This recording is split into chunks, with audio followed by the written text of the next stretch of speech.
Wish TV is focused on family and the community and is committed to sharing the stories of those who are making a difference every day. From the All Indiana Podcast Network and Wish TV, this is Behind the Eight Podcast. Your day moves fast. Your news should too. That's why there's a new and improved Wish TV app, bringing you more local news, breaking alerts, live streaming, weather forecast, radar, and Indiana sports, all in one place. Customize your news feed to see the stories that matter most to you and get the information you need when you need it. Download the new and improved Wish TV app today on iOS or Android and take News 8 with you everywhere.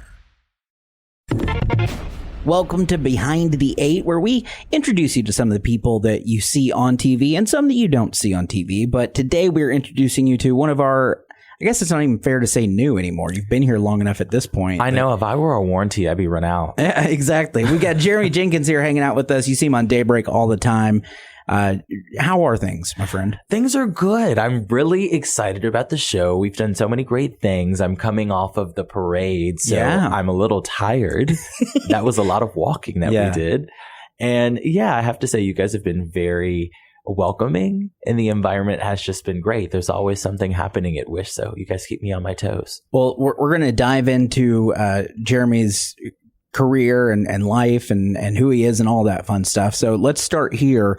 Where are you from originally? So I always tell people Little Rock, but April always jokes and says LA, right? We're not talking Lower about Arkansas. We're not talking about Lower Arkansas. We're talking about specifically Crossett, Arkansas. Okay. And that is a town of maybe about 10, 15,000 people that is just north of the Louisiana border. We're talking like 15, 20 minutes, right? And you are also about maybe 40 minutes west of the Mississippi border. Okay. So we're smack dab in the middle of what we call Arklamis. Yeah, of course, because in Arkansas, everything has to be just combined cities and states, like Texarkana and Arkadelphia and all those. So when you get out of the majors, and you're talking about the majors, my little town does not even compare to those places. But it's about 2 hours south of Little Rock. So being kind of there in the triangle of the South, kind of a fair way to say it, with all those states, what kind of food is primarily in your area? Do you get Louisiana food, or is it like, it's a combination. It's a really good place for food, I will say, because we can throw down on a grill. It's so funny. I can think of many times where my mom is like, I'd like to grill steaks today. And it's fall. Yeah. So we can definitely throw down on a grill at any time. That fits perfectly in Indiana because we grill year round. It'd be snowing on the ground and we're still out grilling. So. I noticed the wind chill the other day. I was down by Weber's Grill. I'm like, what smells so good? And then I look behind me and there it is. Yeah. We don't care. We'll grill anyway. So good. But you also have crawfish, catfish. And then every once in a while, you'll get a good Tex-Mex restaurant if you go down. Yeah, because you're right there. I mean, you're so close to everything. My market in Texas when I was there, again, you're talking 2.5 hours to get down there. So let's talk a little career. Where have you been, to your point, to getting here? It's so funny. I tell people all the time, I've not reported in Florida, like that whole tropical area. That's about the only place I haven't been in my career. So my career, of course, started, like most of us, internships. And I had 3. I interned with a PR company that was based out of California.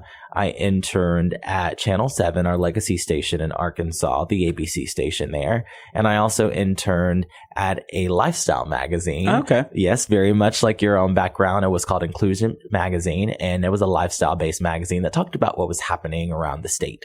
So that was where my career began. And from there, I then moved into television with my first market in Butte, Montana. Oh, yeah. Okay. Yeah. Do you know much about Butte? I don't know. I just know the market. I don't know anything about Butte in itself. But. Very interesting place. Has a lot of rich history. And it was a very, very, very good start because you really have to work that market to get in, build trust, and, get the story on the air. It's really hard, I have to say. Kudos to the guys that are there. But from Butte, Montana, I then went to Missoula, Montana. And then moved more into lifestyle. After that, then went to Texas. It was a little closer to home, and I spent a little time there. before spending the bulk of my career, which was, as you know, in Pennsylvania. Yeah. I was at the NBC station there, and I spent about 5.5 years there. So in Texas, that would have been like Beaumont? Believe it or not, I was right outside of Dallas. So I was in Longview, Tyler. Okay. That was my area. Cool. Yeah. I worked in Texas, far west Texas, for a couple of years in San Angelo, Texas. Very, very small market, like 195, something like that. So super, super small. I always loved working in the small markets too. And to your point, you were talking about Butte, Montana, like the work that it takes as a journalist in those places to not only get a good story, but really sometimes a story in general is wild. And you really cut your teeth and get some of your chops in those markets. And just so we can get a little perspective for the viewers who are listening to us, my friend, you know this, I know this. There are 210 markets right. in television. Do you want to guess Montana's distinction? Well, oh gosh, it's got to be in the low hundreds at least, right? Oh yeah, it's at the very bottom. Okay, yeah. Glendive, Montana. Sure, that's like 210. That is the lowest market in television. Yeah. I wasn't at the lowest, but I got close. I was 185. Yeah. So when people say I worked my way up the ladder, I worked my way up the ladder.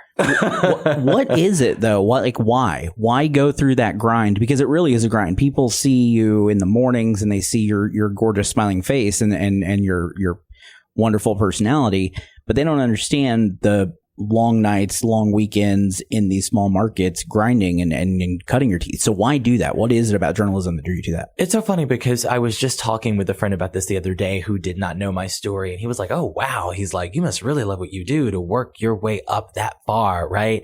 And so a little perspective here, Cody. When I was little, I used to watch television like most kids, and you're looking at everyone and you're getting enjoyment. I did not filter it that way. I was looking at it like I'm going to do that one day. And so I'm telling my parents, the Disney kids and Barney and all that. I'm like, you just watch. I'm going to be in the tube one day. I'm going to be on screen. And of course, like any parent, they're like, he can't sing. He can't dance. Bless his heart. We got to encourage him.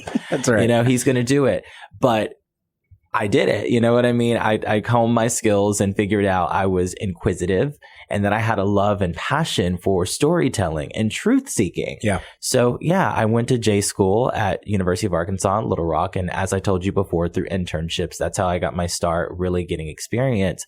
And then I started working my way up. It took me 7.5 months to get my first job. And what I did, and you understand this, at the time, I think we were on the cusp of the digital world. Right. Yep. So we were at the age where you're sending tapes out and you're calling, and some were advanced at the time. So you could send YouTube links out. I made a schedule. I would wake up at 6 a.m. because of the time zone difference. I was Central Time. So I knew I could send out links at certain times of the day. They would make it to this station or that station. And every single week I go down my list. I look at the station and the market. I'd send my email. I make a note to reply in 2 days to follow back up. Yep. And I did that for 7 months to get on the air. Wow. Yeah. I remember the day like it was yesterday. I remember it was 3:15 in the afternoon. And I'm like, oh my gosh, I'm just going to give up. I'm just going to stop and I'm just going to give up on my dream. And I sent that next link. I said, just one more. I sent that link, and Andrea Lutz in Butte, Montana responded back right away and said, hey, I have an opening. Can you be here by June? And I'm like, I could be here tomorrow. Yeah, whatever you need. I'm there. Whatever you need. It's a job. I'm in. It's so funny. You mentioned kind of the old school way of having to do things. I can remember, you'd be traveling somewhere and emailing a news director and be like, hey, I just happen to be coming through the city. Excuse me. Clear my throat there. That's disgusting. But I remember I would literally email people and be like, hey, I'm coming through Lexington. I'd love to just chat. I work in XYZ or whatever.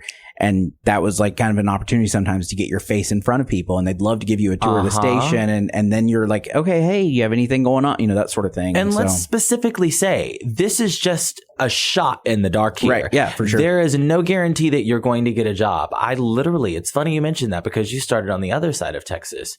Are you familiar with that? It's a small town, right? I cannot think of it. I knew we would start this and I would forget it. It'll come to me in a moment. But there was a small market, and I did that, right? I I was not in the area. I just knew I was going to go down there and try to get a job. But I'm like, okay, Sherman, Texas. Yeah, yes. Yeah. I drove to Sherman. There was a station there. One of my mentors was like, just go down there, tell them you're in the area. And I'm like, but I'm not. And she's like, well, put yourself in the area. Find a way to get to the area. And I called every station. I said, hey, I'm in the area. And I literally made an appointment out of just driving down. I didn't have anything to do and I just did it. And then I went to the other side of Texas and did the same thing. Yeah. I mean, it takes that drive, and that shows when people watch you in the mornings on Daybreak, you're so polished and you hold your own, which is not an easy thing to do, sitting next to one of the best to do it in Scott Sander. And you do that. And so it's very impressive. What was it about Indianapolis and specifically Wish TV that drew you here? Well, it's so funny that you mentioned Mr. Sander, because that's part of the reason. When you get people who are your competition and you ask about the talent that you'll be working with in the station you're at, and they tell you, oh, he's good. Yeah. And that's your competition. Usually, you throw a little dirt on your competition.